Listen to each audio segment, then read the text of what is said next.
The South Asian country of Myanmar is seeing more than 70,000 of its Muslims fleeing the country, fearing violent oppression by the state's authorities. One Muslim community has been clashing with police and the armed forces to protect its ethnicity from violent methods of persecution.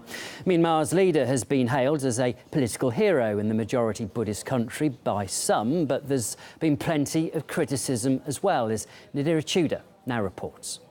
What attributes do you think of when you envisage the ideal leader? Maybe a symbol of groundbreaking political revolution? Obviously, a person who holds the interests of the people. Or do you visualise an individual hailed by the media as a hero? She was an inspiration during the country's revolution in the 80s and even won the Nobel Peace Prize, as well as a US Congressional Golden Medal. The leader of the Southeast Asian state of Myanmar, Aung San Suu Kyi. As a child, she witnessed history. When her country demanded freedom, she became its greatest hope.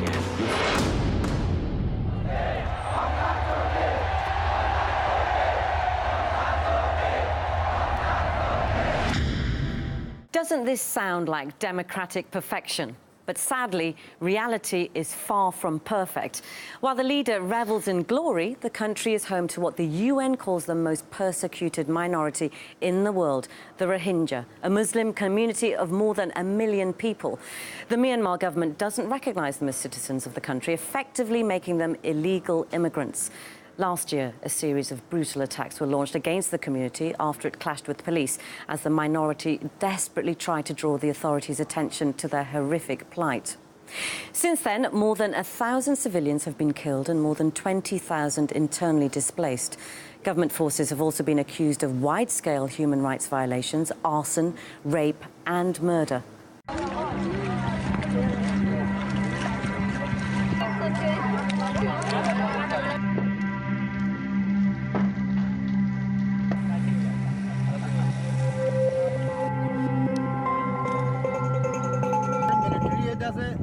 The military destroyed everything. After killing some Rohingya, the military burned their houses and shops.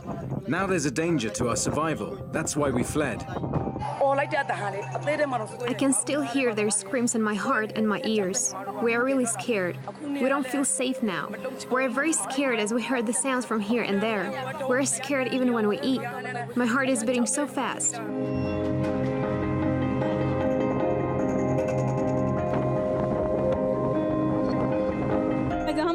After my husband was killed, I had no option but to run for my children's lives. We spent 2 nights in the hills and sneaked past the border. My children haven't had any food yet and they keep crying. We only got here because people from the camp gave us the bus fare.